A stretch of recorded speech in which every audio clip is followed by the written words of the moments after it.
There are no remains of the freestanding Hindu temples erected before the Gupta period, though by this time they must have long been built in the wood, clay, and brick. It was the latter half of the 7th century that the Hindu temple structure of India began to acquire a definite form. The common elements of a Hindu temple, which are known in their original Sanskrit words, are as follows.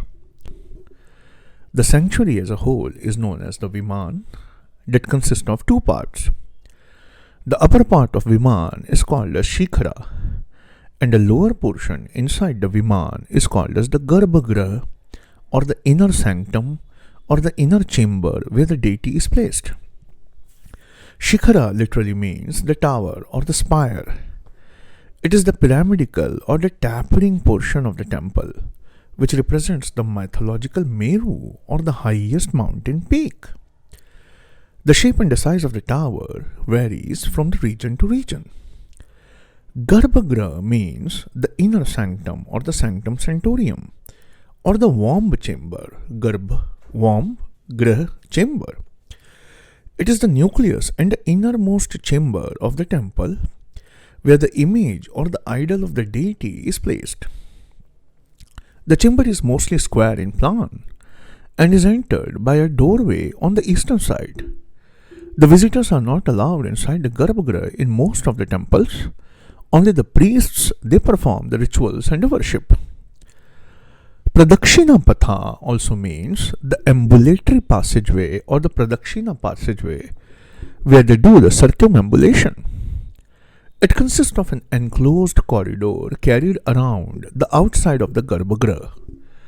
The devotees, they walk around the deity in the clockwise direction as a worship ritual and a symbol of respect to the temple god or the goddesses.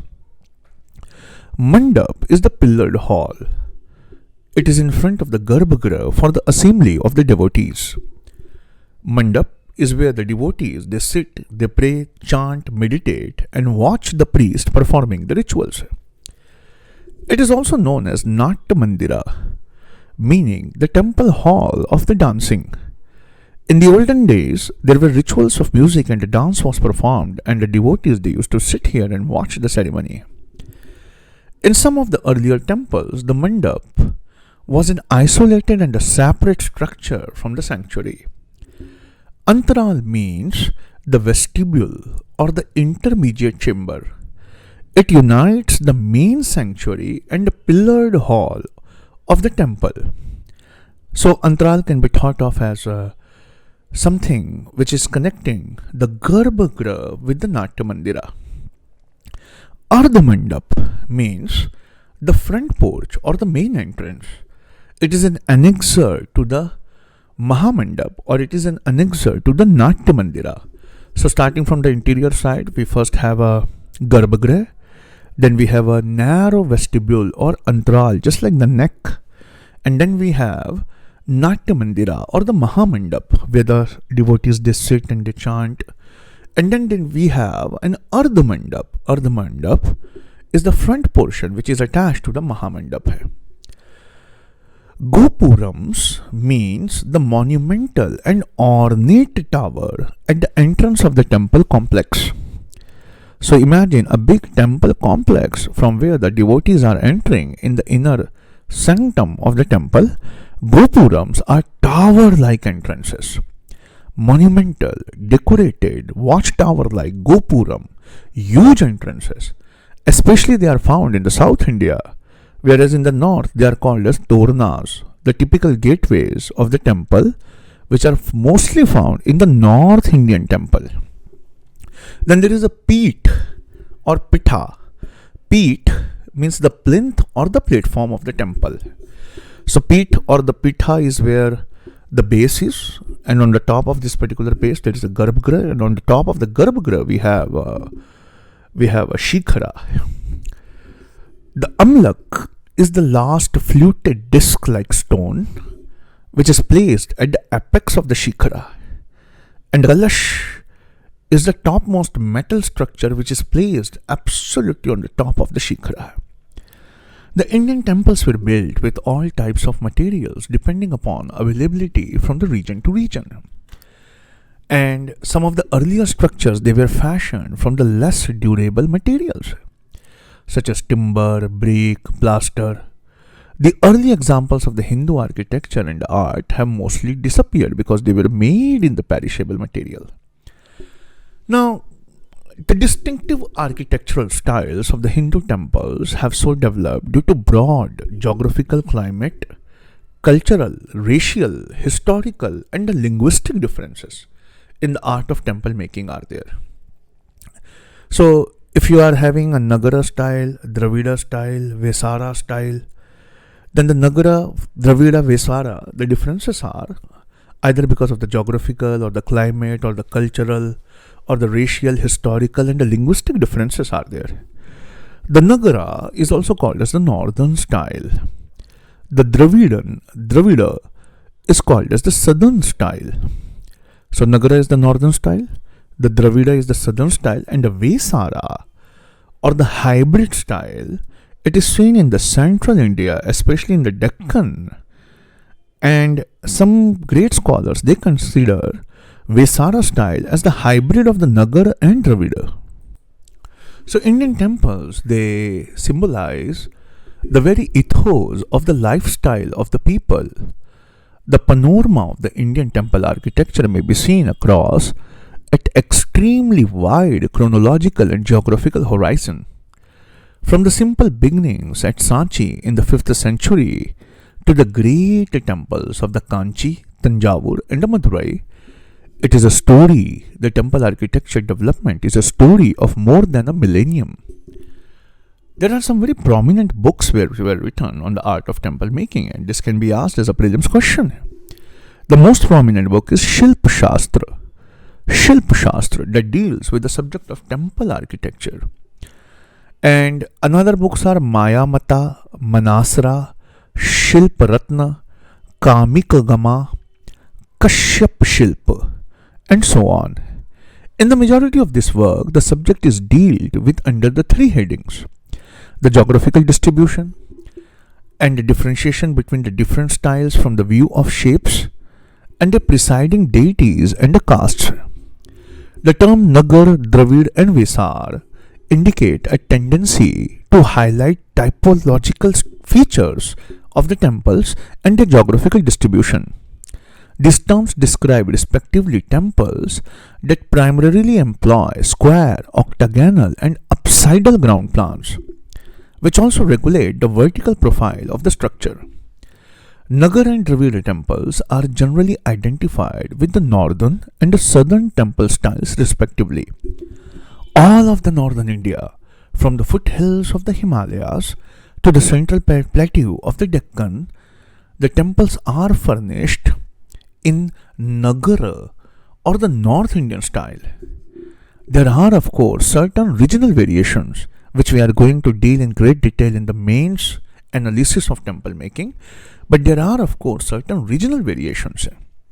And some books they say that the Nagara style is confined to Madhya Desa. Now, if you understand what is Madhya Desa, then it literally means the Ganga Yamuna plains. And further, this same text mentions that Lati and Vairati, Gujarati and the Rajasthani are having some separate styles or some distinct style.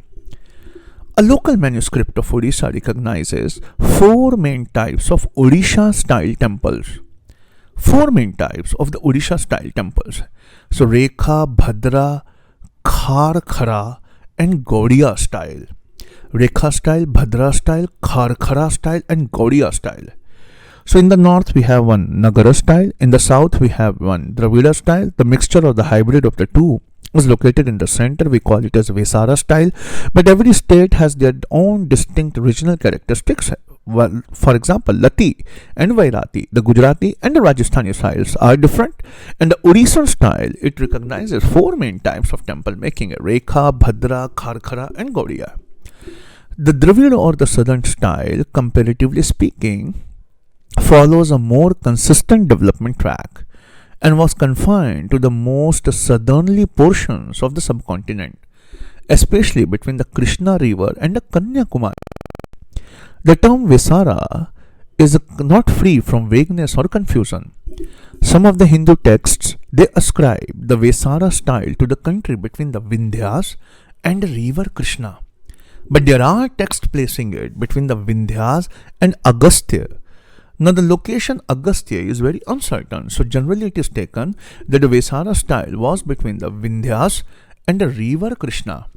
But the most important temples of the Vesara style can be found in Karnataka, Maharashtra region.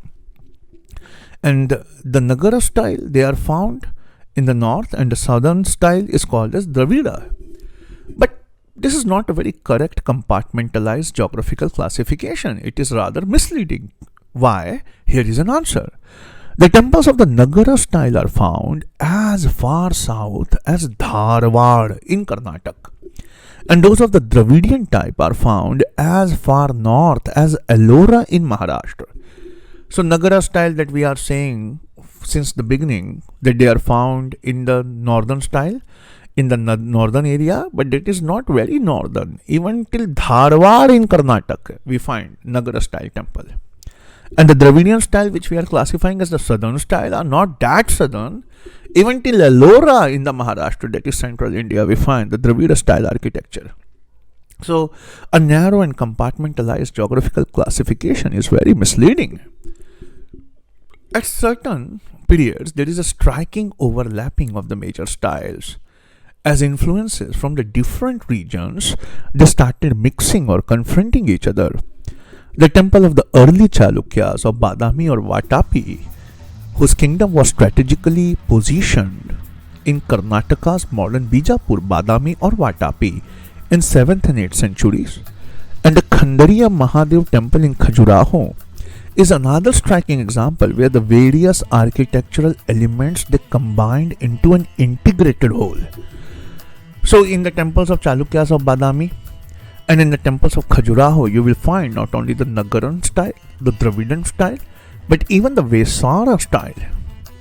Similarly, the Kerala temples they display variety in their plan types. Square, circular, upside ended buildings are there. So a watertight compartment is not good. There is one book, Kashyapa Shilpa. It has a chapter on the deities to be enshrined in the principal styles which were mentioned above. Thus, the Shantmurtis, peaceful, calm, and serene deities are to be installed in Nagara style.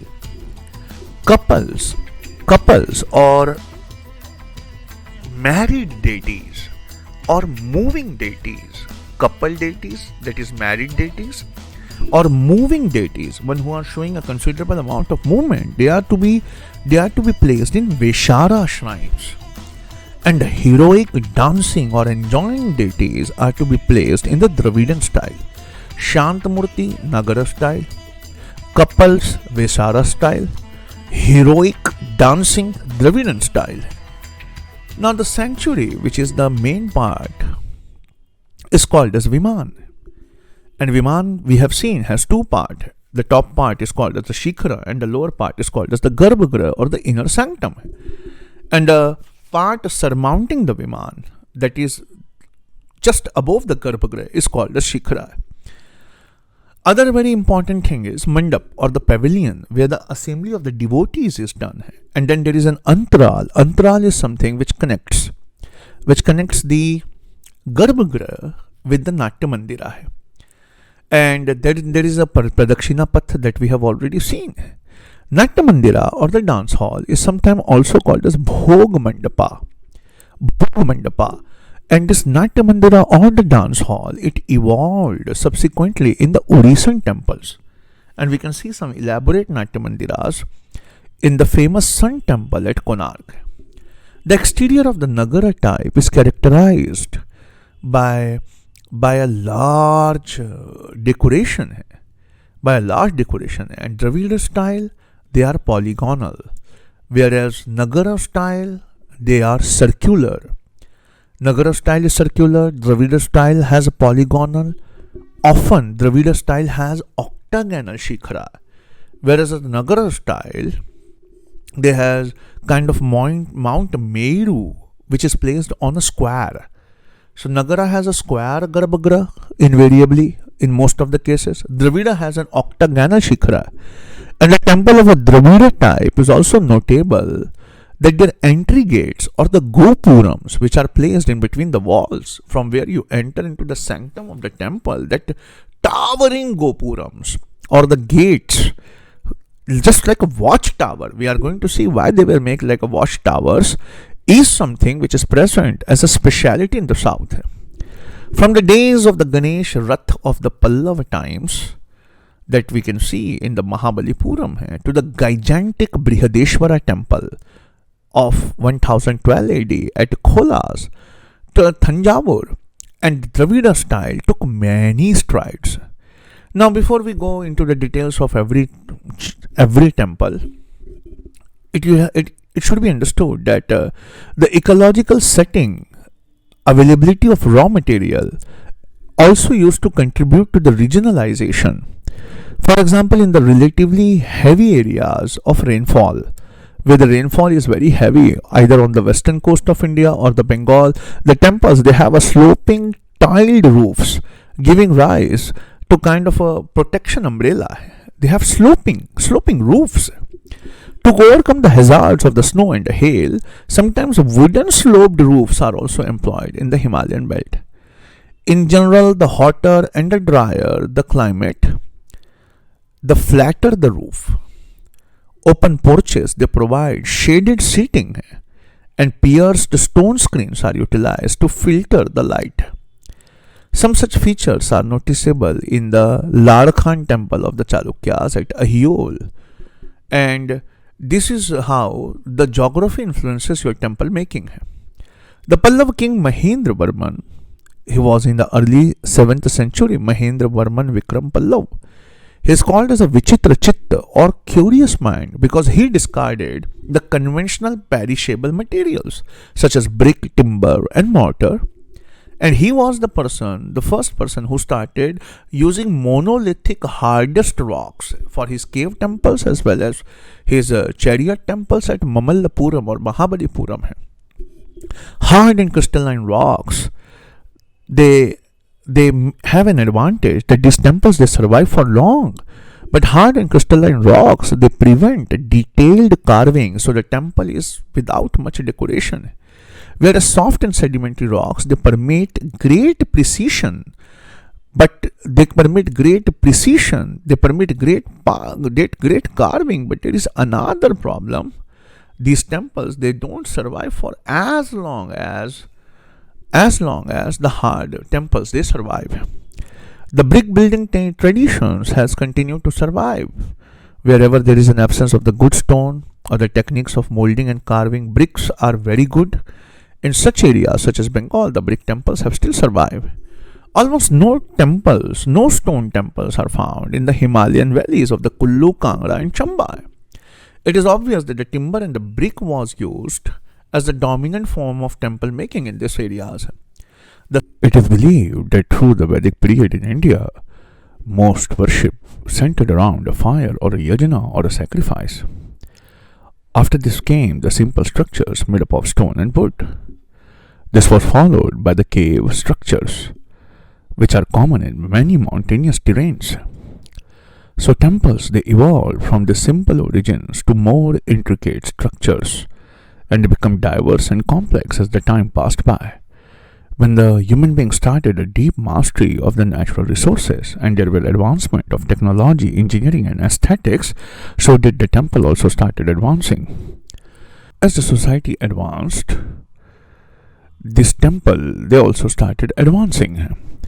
And the temples became the places of education, social gathering, festivities and marriages. And eventually, they flourished into great cities. The temple started becoming the nucleus of the ancient city markets, and the ancient cities market started flourishing around them. Palaces and military garrisons were situated close to them in the post-Vedic period.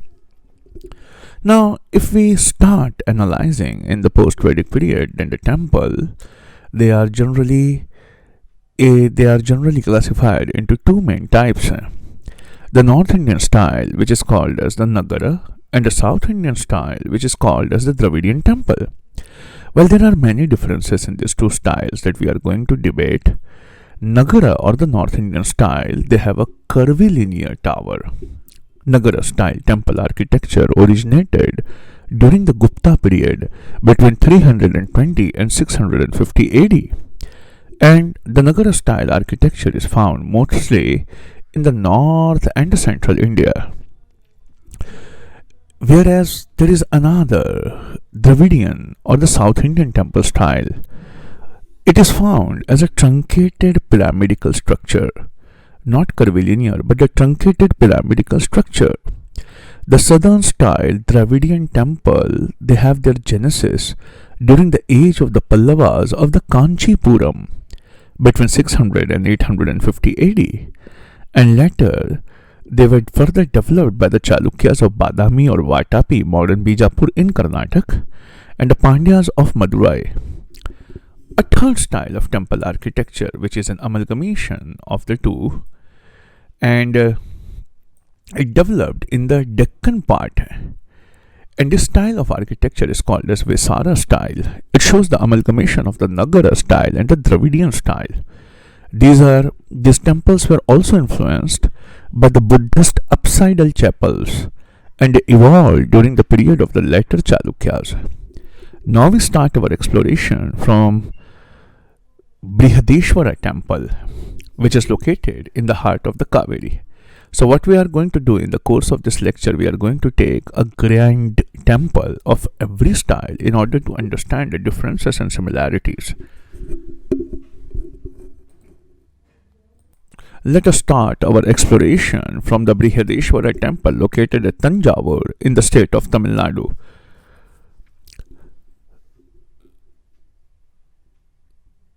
This imposing structure was built by Rajaraj Cholan and his sister Kundavai. Both were ardent devotees of the Lord Shiva, and it was inaugurated by the king himself in 1019 AD. The Cholas were the great temple builders, and they built about 300 temples from their power base in the Kaveri Delta region of the central Tamil Nadu. But the greatest temple they built in terms of monumentality of conception, architectural grandeur, and a powerful sculpture is the Brihadeshwara temple located at Tanjore. The design of this temple was powered by the Vastu Shastra, the science of ancient construction, and it was built in the Dravidian style of architecture, characterized by the stepped pyramidal form of the main tower. When the Brihadeshwara temple was completed in 1000 AD, 1003 AD, it was the tallest temple in India. 1000 years later, standing at 65.84 meters high, it is still the tallest temple in India. The temple layout is set within a large rectangular enclosure measuring 241 by 121 meters, which is close to a perfectly proportioned double square. It is interesting to note that this huge enclosure is aligned in an east-west axis and an 18-degree deviation from the south, that is where the sun used to come out. This is the careful alignment of the temple with the rising sun. And on the day of the temple foundation, a kalash was kept at the top shikhara. The entry into the temple is through the two monumental pyramidal gateways. They are called as the Gopurams. The entrance is dominated by a Nandi statue, which is very huge. It measures 4.87 meters in height and 3.9 meters in width, which is located at the exact center. At the exact center of the rear square of the enclosure is placed a monumental tower of Amlak that rises above the main shrine. At the rear square of the enclosure, there is a monumental tower which is called as Viman that rises above the main shrine containing the massive ling of Shiv. The Viman is slightly under 60 meters in height, almost exactly half the courtyard width, further demonstrating the precision with which the temple was built. The tower, like much of the temple, is of interlocking stones, without any binding material like cement. Such highly developed building technology is amazingly advanced for the time of that past. The tower is shaped like a pyramid with a square base with her two-story walls, supporting the sweeping elevation of the 14 tiers of the superstructure on the summit. On the summit, there is a pot finale which is called a stupe, which was installed in April 1010 that marked the beginning of the temple or the consecration of the temple and the start of the spiritual life of the temple. A capping stone whose weight is estimated to measure 81.3 tons, it tops the Viman. The question that then arises is how did the Kholas lift it 80 tons during those days when the modern equipment was not available? The Viman is 60 meters high. Did they use cranes or some other methods to lift? One theory suggests that elephants were used to lift the stone. Maybe they were made to walk up the ramp. Another theory suggests that it was rolled up a circular ramp. Whatever the truth, it is truly an engineering marvel. Another interesting fact about the main temple is that it is entirely built of granite. What astounds the historians and archaeologists is that there was not a single granite quarry in about 100 kilometers radius of the temple. This means that transporting these stones would have been a Herculean task. But Rajaraj Kholan insisted on the use of this stone. It is estimated that more than 130,000 tons of the granite was used to build the temple. Again, what were the techniques used to cut the granite with so precision? One of the hardest stones is the granite back in the 11th century AD. They did that using wooden wedges, using the blunt chisels. They drilled the adjacent holes on the rock and inserted the dry wooden wedges. The wedges are watered frequently, and because of that, there is an expansion of the soaked wedges which would crack the rock open. Repeated hammering was also done. The temple was completed in just 7 years, which is a phenomenal feat. If we work out the maths, it amounts to moving and placing almost 50 tons of rock each and every day, not to forget carving and then aligning it.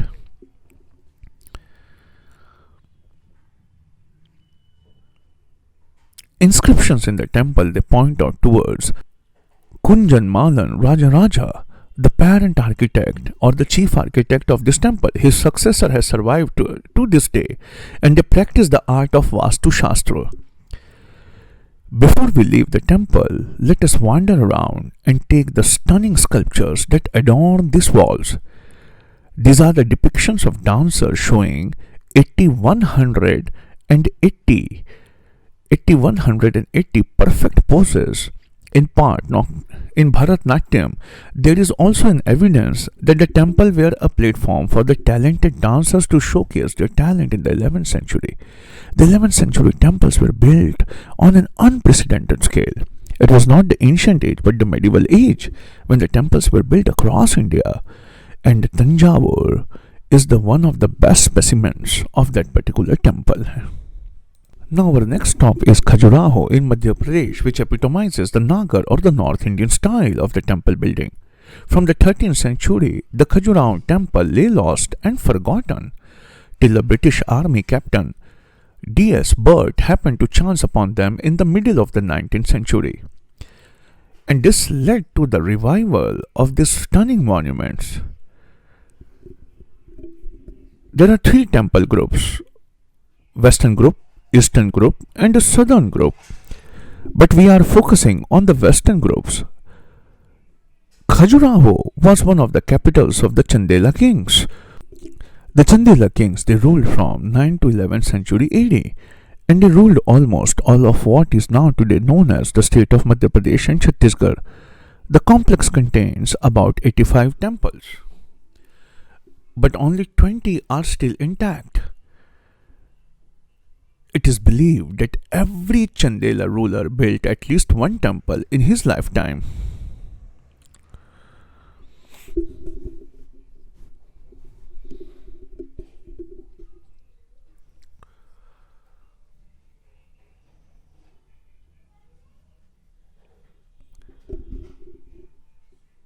Khajuraho is known for its erotic sculptures, but in reality, only 2% of the stunning sculptures and his complex are erotic. What truly stands out, and as all generations, is the symmetry and the architectural brilliance and the intricate carvings the temples they possess. The temples are both Jain and Hindu and were built using sandstones with the daring shades of puff pink and pale yellow. Throughout the period of the construction, the Chandela kings must have used thousands of sculptors, architects, and masons.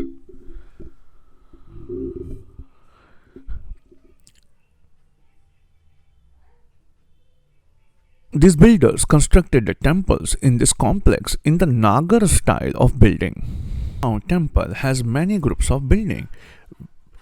We will focus on a few to see the building style. One of the biggest temples in the complex is the Khanderiya Mahadev temple. The primary feature here and in many temples is that this complex is a beehive shaped central tower called a Shikhara, whose highest point is directly over the temple's primary deity. This is often surrounded by smaller subsidiary towers, which are also called as Uru Shringar or intermediate towers. The way these are built naturally draws the eye up to the highest point, setting the temple, and a raised base, which is called as Adhistan, also shifts the eye upwards and promotes this vertical quality. One can actually see variations in the designs of the Shikhara across various temples in this complex. When one looks at the plan of the building, it is based on a square often. Often, however, the small central shaft was surrounded by many smaller reproductions of itself, creating fountain. All the compartments of the temples are interconnected both internally and externally along a single. All the compartments are connected internally and externally along a single axis, usually running from east to west.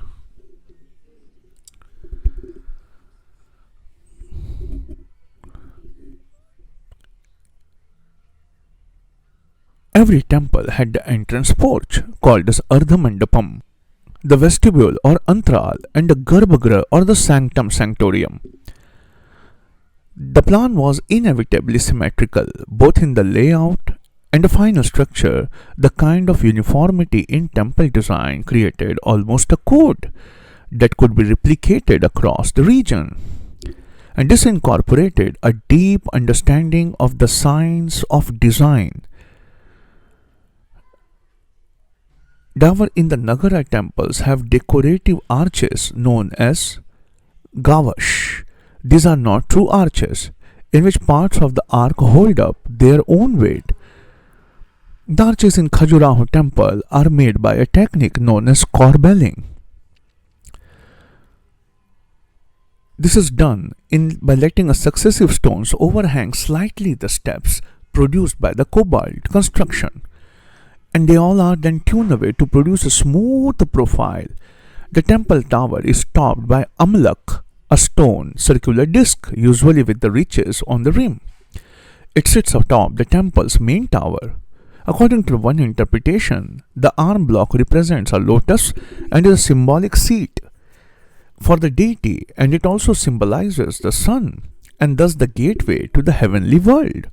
Another theory says that it represents circle, which is infinity. The amlak itself is crowned with the colors or a finial form from which a temple banner is often hung. The other key element in building at the entrance porch include the Great Hall or Mahamandap or the vestibule or antral, which forms a transitional space between the temple's main hall and the inner Garbhagriha, where the image of the temple's primary deity will be housed. The water management systems worked into the design show a high scientific understanding. First, like many other temples, these are water bodies nearby. The current water bodies include Shiv Sagar, Prem Sagar, Khajur Sagar, are also called as Ninora Tal or Khajuraho River. All the temples also have sophisticated drainage structures, sprouts for the water to drain off, and tapered platform. We could spend so much time exploring the myriad other details of this complex, but we want to explore one more temple to see the Vesara style.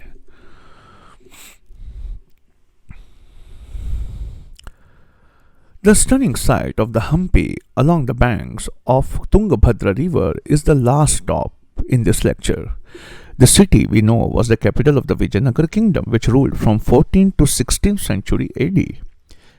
And Babur has mentioned that this city is populated with 1600 remains, including forts, temples, shrines, halls, stables, and a water structure. It was a very flourishing city of that time. This city is also a great example of how a temple was the central nucleus or the point of the city, surrounded by water bodies, markets, and living spaces. In fact, traditionally many of these townships developed around the temples. Now, what Hampi has an abundance in rock, millions upon millions of the boulder shaped the geography of the Hampi. The main stone used here was granite. It was a harder stone than usually used for the temples. But this was the most abundant rock available on the site. It was also an economical option. So while the lower portions of the temple used granite, the upper portions they often used terracotta, which is a soft stone.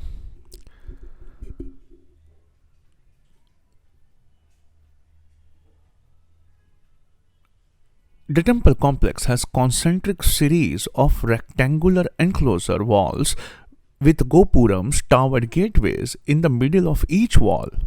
The site also has a large and small temples. Some of the main temples, Virupaksha temple near the Krishna river, the Acharya, and the Vithala temple. Large temples, they consist of a main shrine, a shrine of the goddess. And there was a Mahamandapam for the performance of the different ceremonies, and all enclosed in one compound which you have to enter via the Gopurams. In the front of the Gopuram, there is a long chariot street running between 500 to 1000 meters, flanked by the mountains on the top. And on its right, a temple tank is there. The street served as a market, and the mountains they served as a shops. The Hampi Bazaar, a long street of 32 meters wide and nearly 785 meters long, between Virupaksha temple and the foot of Matang hill, was once lined with the magnificent houses and the beautiful mandapams. The temple rises majestically at the western end of the Hampi Bazaar. It is the oldest. One of the very important distinguishing character of Vijayanagar is that the deity was kept in separate. The god and the goddess were kept at the separate chambers, and they were brought in the time of the festivities or the marriage in Atna, or a central chamber where the two gods and the goddesses were kept together only at the time of marriage or festivity. So this beautiful temple Vijayanagar, if you see, it's a shikhara 50-meter tall. You can see this area is characterized by various dimension, cloistered enclosures and lofty tower. Over the entrances encased by decorated pillar. It was the Vijayanagar kings who introduced the lofty gopuras or the entrances, and they are popularly known as Raya Gopuras. The Garuda Ratha is also an excellent piece of art. So all and this intricate structure of temple we have we can see the Vesara style.